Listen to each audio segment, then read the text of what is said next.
माझे नाव प्रतीक्षा प्रदीप भारती. डॉक्टर शरदचंद्र पवार कृषी महाविद्यालय बारामतीची मी कृषी कन्या असून आज रावे कार्यक्रमांतर्गत आम्ही तुम्हाला अशा शेतकऱ्याची भेट घडवून देणार आहोत ज्यांनी ओपन कंडिशनमध्ये उत्कृष्ट प्रकारची गुलाब शेती केलेली आहे. ही केवळ एक शेती नाही तर कमी खर्चात योग्य नियोजनाने आणि सातत्याने काय साध्य करता येतं याचं उत्तम उदाहरण आहे.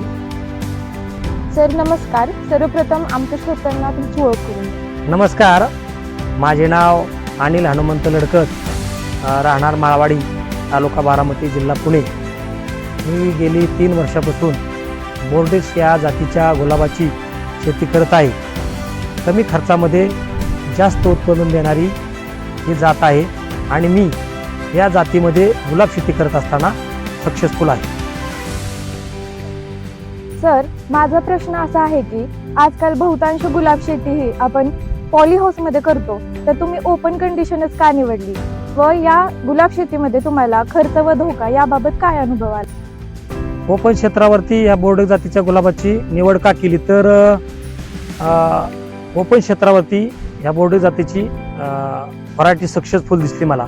गेल्या 3 वर्षापासून पाहत आहे की मी या पॉली हाऊसपेक्षा ओपन क्षेत्रावरती खर्च फार कमी आहे. 1.5 एकरासाठी मला 3 लाख रुपये खर्च आलेला आहे ओपन क्षेत्रावरती.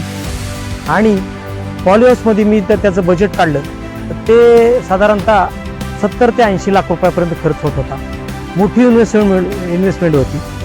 जर तसं पाहिलं तर 70 लाख रुपयाला आपल्याला वर्षाला 7 लाख रुपये नसतं तर व्याजच भरावं लागत. परंतु मी कमी खर्चामध्ये या जातीची निवड केली आहे. तर माझा प्रश्न तुम्हाला असा आहे की बोर्डेक्स जातीचा जो गुलाब आहे तो ओपन कंडिशनसाठी कसा उपयुक्त ठरतो, म्हणजे त्याच्यावर तापमान, थंडी, पाऊस? मी गेल्या 3 वर्षापासून ह्या बोर्डेक्स जातीच्या गुलाबाचे ओपन क्षेत्रावरती एक अनुभव घेतलेला आहे की ही व्हरायटी वातावरणात जरी बदल होत असतील तर त्या वातावरणातल्या बदलामध्ये समजा भरपूर पाऊस असेल, भरपूर आर्द्रता असेल, उष्णता असेल, या हवामानातील बदलाला ही व्हरायटी अतिशय प्रतिकूल आहे.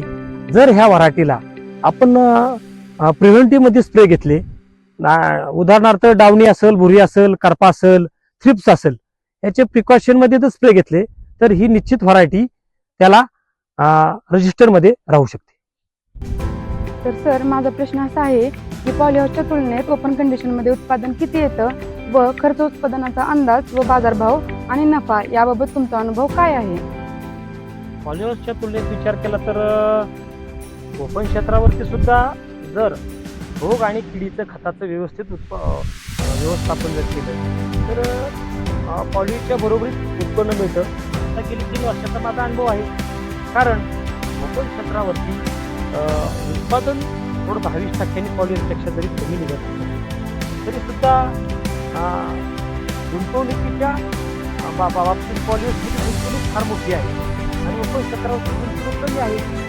आणि आम्हाला तसं पाहिलं तर गेली 3 वर्षापासून दर महिन्याला उत्पादन खर्च वाढला होता. 1 ते 2 लाख रुपयाचा आम्हाला नफा होता. आणि शेतकऱ्यांना भविष्यामध्ये मला सांगायचं आजूबाजूचं ओपन क्षेत्रावरती सुद्धा गुलाब लागवड करत असताना अतिशय ही बोर्डेक्स जातीची व्हरायटी सक्सेसफुल आहे. कमी खर्चामध्ये उत्पादन त्या देणारी जात आहे. पॉली हाऊसपेक्षा निश्चित मी तर म्हणेन की आपण इन्व्हेस्टमेंटच्या बाबतीत विचार केला, कमी इन्व्हेस्टमेंटमध्ये जास्त नफा देऊन देणारी ही जात आहे. आणि तर काका माझा प्रश्न असा आहे की ओपन कंडिशनमध्ये रोग, कीड आणि हवामानाचा जास्त परिणाम दिसून येतो, तर तुमच्या शेतामध्ये कोणकोणत्या अडचणी आल्या आणि त्यावर तुम्ही कसे नियंत्रण करता? ओपन क्षेत्रावरती तसं पाहिलं तर पॉली हाऊसपेक्षा रोग आणि किडीचा प्रादुर्भाव जास्त होत असतो. वातावरणामधले जे बदल होत असतात, जास्त पाऊस असेल, अति थंडी असेल, जास्त उष्णता असेल किंवा जास्त आर्द्रता असेल, यामध्ये पॉली हाऊसमध्ये वातावरण निश्चित केलेलं असतं आणि त्यापेक्षा ओपन क्षेत्रावरती जास्त पाऊस झाला तर डावणीसारख्या रोगाचा जास्त अटॅक होतो, थ्रिप्स अटॅक जास्त होत असतो. अशा वेळेस प्रिकॉशन म्हणून आम्ही दर 3 दिवसाला थ्रिप्ससाठी आणि डावणी भुरीसाठी करप्यासाठी स्प्रे घेत असतो. 3 दिवसांनी जर स्प्रे ह्या झाडाला बसला तर निश्चित रोग आणि किडीचं नियंत्रण होत असतं.